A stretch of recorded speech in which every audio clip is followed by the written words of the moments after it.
প্রফেশনালভাবে pudding তৈরির এই রেসিপিটা শিখে রাখলে আপনাদের অন্য কোনো রেসিপি আর দেখা লাগবে না। এই রেসিপি দেখে পুডিং বানালে প্রথমবারেই একেবারে পারফেক্টভাবে পুডিং তৈরি করে নিতে পারবেন।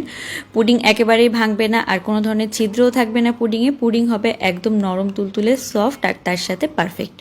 তো তারপর এখানে নিয়ে নিচ্ছি প্রথমে ক্যারামেল তৈরির জন্য চিনি। তো হাফ কাপ পরিমাণ চিনি নিয়েছি, চিনিটাকে গলিয়ে আমি ক্যারামেল তৈরি করে নিয়েছি। তারপর নিয়ে নিব ডিম। তো আমি কিন্তু এখানে ডিম ব্যবহার করেছি 8টা মুরগির ডিম, 4টা হাঁসের ডিম। হাঁসের ডিম ব্যবহার করলে পুডিংটা খুব ভালো জমে আর কালারটাও ভালো আসে। দিয়ে দিচ্ছি আমি 1.5 কাপ পরিমাণে চিনি। প্রথমে ডিমটাকে একটু বিট করে নিয়ে চিনিটাকে ডিমের সাথে ভালোভাবে বিট করে নিয়েছি। 1 কাপ গুঁড়া দুধ, 1 কাপ লিকুইড দুধ দিয়ে দিলাম।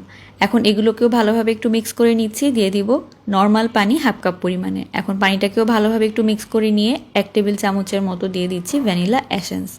আর এখন ভ্যানিলা এসেন্সটাকেও কিন্তু ভালোভাবে একটু মিক্স করে নিতে হবে। তো সব কিছু মিক্স করা হয়ে গেলে আমি এখন এই মিশ্রণটাকে একটু ছেঁকে নিব। আর ছেঁকে নিলে পুডিংটা কিন্তু অনেক বেশি স্মুথ হয়।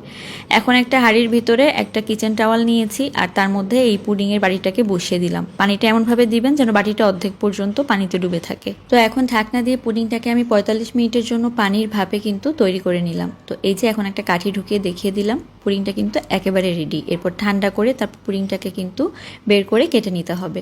তো এইভাবে খুব সহজেই কিন্তু প্রফেশনালভাবে পুডিং ঘরেই তৈরি করে নেওয়া যায়।